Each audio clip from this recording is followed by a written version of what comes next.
Som sagt så er mit navn Jesper Labersen, og jeg kommer fra Departementet for Uddannelse, Kultur, Idræt og Kirke. Jeg har arbejdet med tværgående projekter, data og analyse i 3 års tid, og det er på den baggrund, jeg holder den her præsentation i dag. Jeg kan også sige, at jeg er forældre til 2 piger, som går i folkeskole her i byen, hvor jeg har erfaring med 2 forskellige skoler, og så har jeg selv gået i 4 forskellige folkeskoler i Grønland. De data, jeg bruger i dag, det er sådan set på nær en slide, så er det alle sammen data, I selv kan finde inde i statistikbanken. Men altså man skal bruge noget tid på det, før det kommer til at se ud på den måde, som det kommer til at fremstå i dag. Den første slide vil jeg lige snakke lidt om, inden jeg får den op på skærmen, fordi den bliver sådan lidt, uoverkommelig. Men det er data vedrørende unge, i forhold til, hvordan det går med dem med beskæftigelse og uddannelse. Det er nogle data, som Grønlands Statistik har lavet igennem mange år, hvor man både kan se på, hvilken uddannelsesbaggrund de har, og også hvad de laver på det tidspunkt, hvor man har lavet en streg i sandet. Det plejer at være november måned. Og de data har man tit illustreret hver for sig, men i den her graf, der sætter vi de 2 ting sammen på én gang, så at sige. Så vi kommer til at kigge på, kan man sige, i hvilken grad de unge er på vej mod faglært beskæftigelse. Hvor vi over i venstre side, der har vi de helt unge, de 16-årige, og over i højre side, der har vi de 25-årige. Og så har vi lagt dem ind i nogle grupper, hvor vi sådan siger, at den her gruppe, den er på vej mod faglært beskæftigelse, så den ligger nede i bunden af grafen. Og nogle andre grupper, som er ligesom længere væk fra faglært beskæftigelse, det ligger op i toppen af grafen. Og det, som den vil vise, det er status i år 2020. Det er fordi, at vi bruger data fra skatteregistret, og derfor så kan vi ikke lave helt nye data, fordi den også belyser spørgsmålet omkring beskæftigelse. Så det er de nyeste data, man kan finde.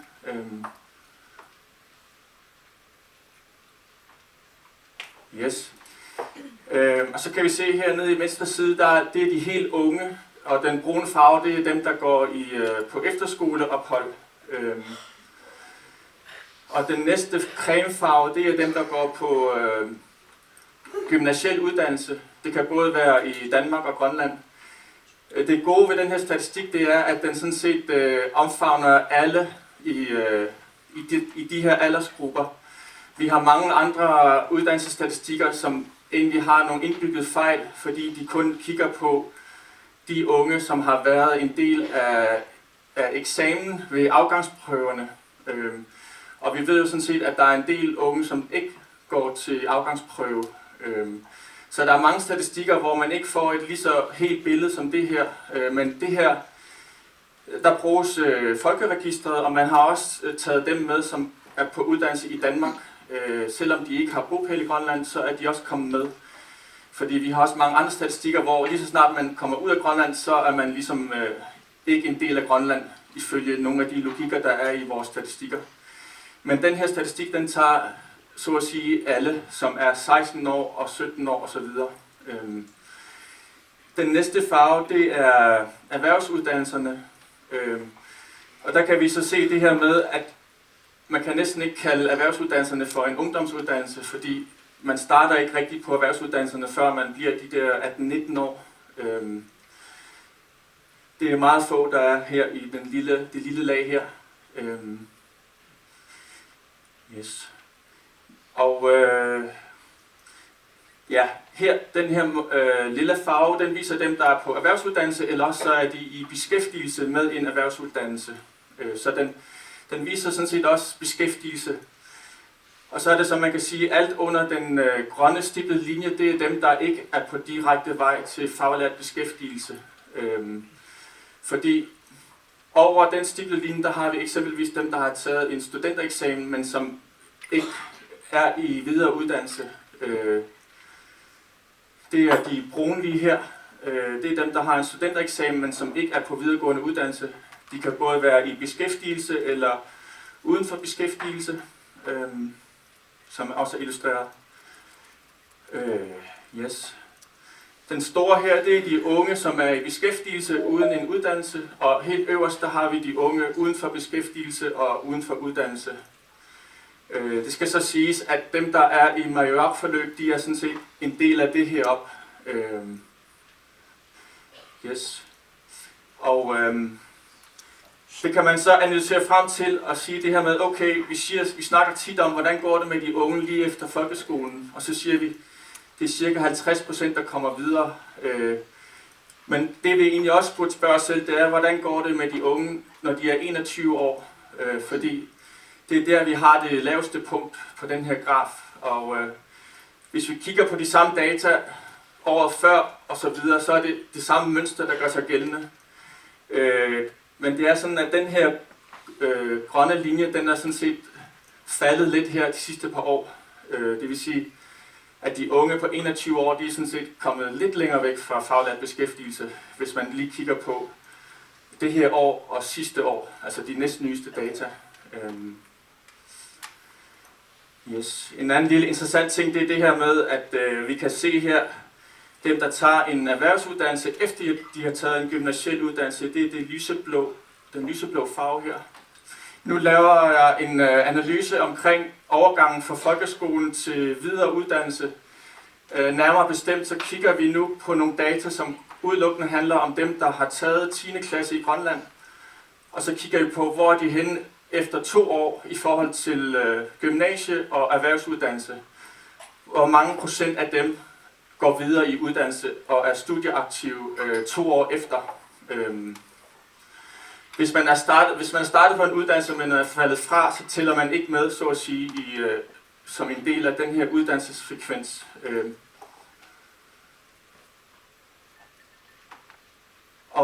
Så vi kigger på det, der mest ligner, det er den her søjle her, det 17. år. Man kan ikke sige, at det er helt det samme, fordi det er en anden måde at gå ind i det her spørgsmål.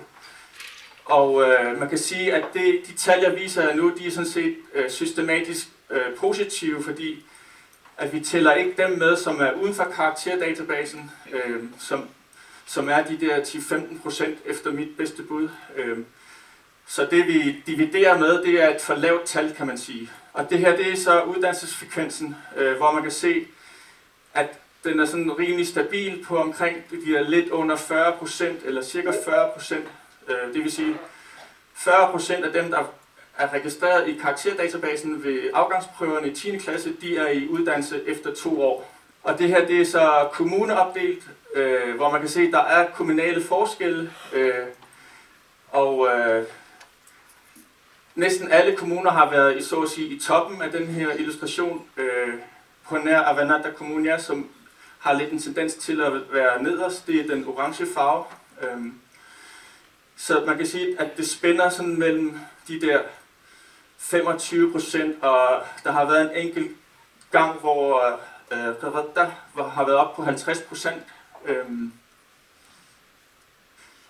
Og så umiddelbart så ser det også ud som om, at de her variationer er rimelig stabile over tid, når man kigger på det udelukkende opdelt efter kommune. Og det gode spørgsmål er så, hvordan ser det ud, når vi kigger på det, hvor vi opdeler efter drenge og piger.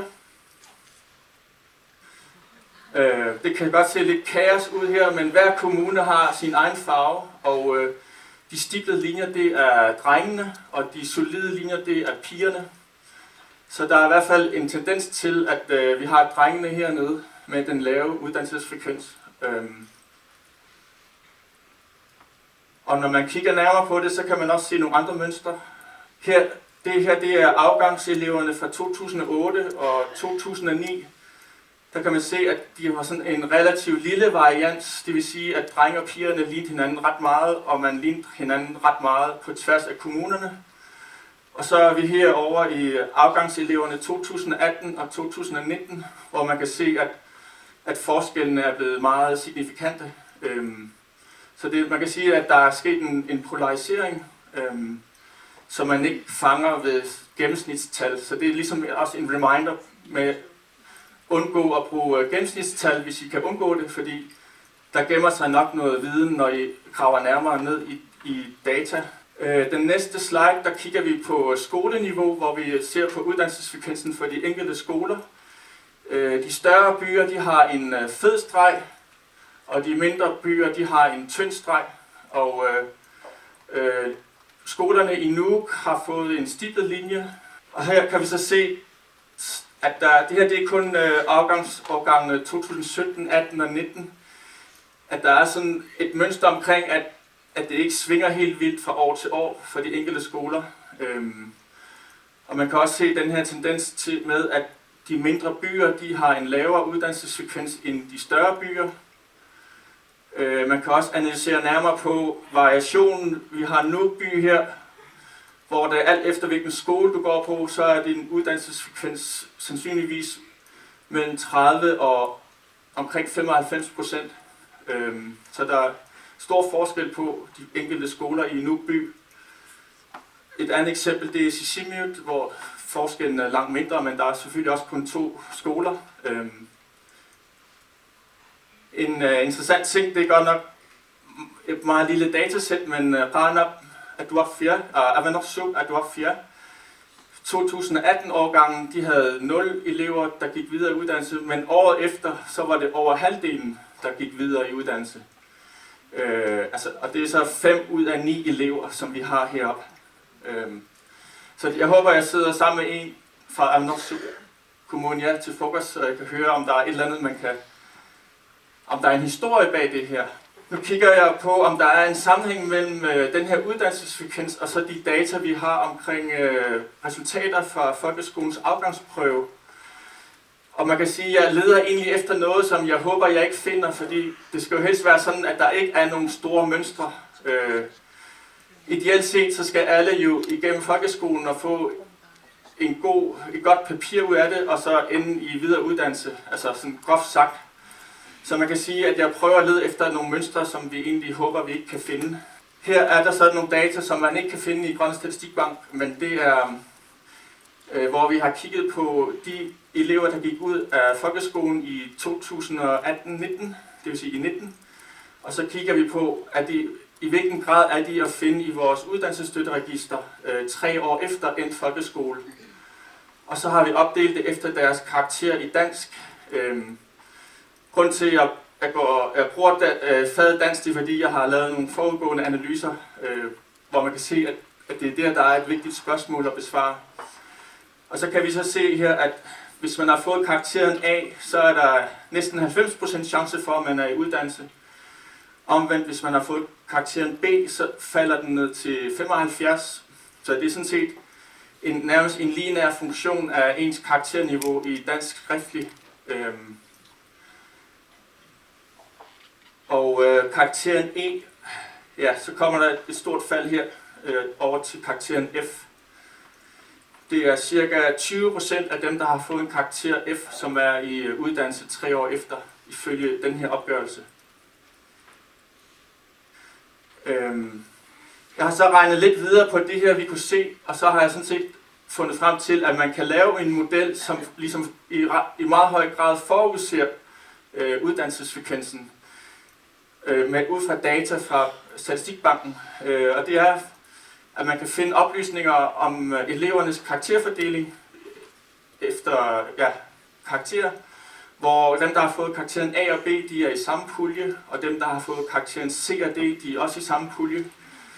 Og uddannelsesfrekvensen, den er meget sammenlignelig med, hvis man tager alle dem, der har fået de 2 højeste karakterer, plus lidt over halvdelen af dem. Altså, man vægter den lidt over halvdelen, dem, der har fået karakteren C og D.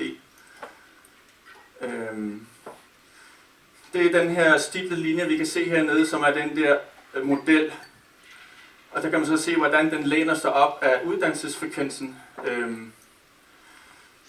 Omvendt så kan man se, at faget Grønlands, den er helt op på de 70%, hvis man kigger på dem, der har fået de her karakterer A, B, C, D.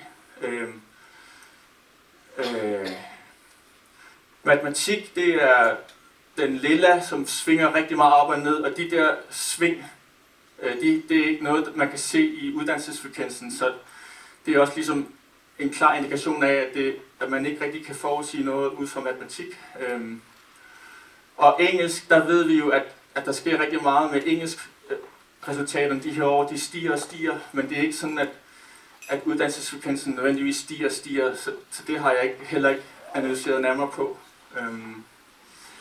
Så ud fra den her prognose, der kan vi sådan set, der vil jeg næsten satse på, hvis jeg skulle satse nogle penge, og ligesom forudsige, at vi begynder at få nogle statistikker omkring uddannelsesfrekvens, hvor frekvensen er faldet, fordi det er det, den her model tilsiger. Hvis I kan se, så har vi nogle karakterer herover, som er lavere end det, som vi havde et par år før. Nu kigger jeg på det her på kommuneniveau, og det er også sådan lidt en lidt stor slide, men i midten der har vi Sommersop, den er med 2 gange, sådan så man kan sammenligne de andre kommuner på en eller anden måde. Og graferne har de samme dimensioner, det vil sige procentsatsen er den samme. Heroppe har vi 50%, og her har vi 0%. Så den solide linje, det er uddannelsesfrekvensen, som man kan se og observere, og de stiplede linjer, det er den prognosemodel, som jeg har så at sige lavet. Og der kan man så se det her med, at meget tit så følges de ad, altså når den ene går op, så går den anden også op. Og man kan også kigge nærmere på, at der er nogle interessante ting, eksempelvis hvis vi kigger på Sommersop, så er modellen, den skyder konsekvent over, så det vil sige, at der er en indikation af, at i Sommersop, der er niveauet i dansk relativt højt for dem, der er uden for uddannelse, i sammenligning med andre unge i den øvrige del af Grønland. Der er det nok nærmest regnestykket skal jo gå op, så der er en tendens til, at i andre kommuner, der er det omvendt, at der i gåseøjne, der har man været bedre til at komme igennem uddannelse, eller til uddannelse, selvom man har et lavere niveau i dansk, så at sige. Der er også nogle sjove bevægelser, for eksempel er det lidt signifikant i Avannaata Kommune, hvor man i nogle år har skudt, der har udviklingen været højere end modellen, og i nogle andre år, der har den været lavere. Så man kan ikke lade være med at tænke, at er der noget, der er anderledes i den måde, de unge er blevet vejledt, eller hvad er der egentlig, der er baggrunden for, at man kan se sådan nogle ting her?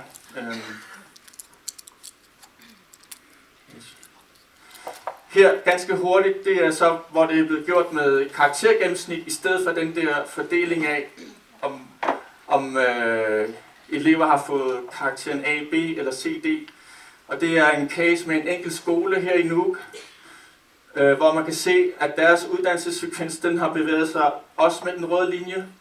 Og så kan man lægge gennemsnittet i faget dansk ovenpå, og så kan man se, at de følger hinanden rigtig fint. Omvendt, hvis vi kigger på udviklingen i faget grønlandsk, det er den nederste her, så kan man se, at der er ikke rigtig nogen sammenhæng. Der har faktisk været nogle år her, hvor der har været en negativ sammenhæng, det vil sige, når niveauet steg i grønlandsk, så var der færre, der kom i uddannelse, og når niveauet faldt, så der har været den modsatte, så at sige, effekt. Altså det er selvfølgelig meget lille datagrundlag, men pointen er her, at den ligesom også genbekræfter det her med, at hvis man gerne vil forudsige noget, sådan som det fungerer lige nu, så er det faget dansk, man skal kigge på. Det her, det er en graf, som opdeler afgangseleverne efter nogle profiler.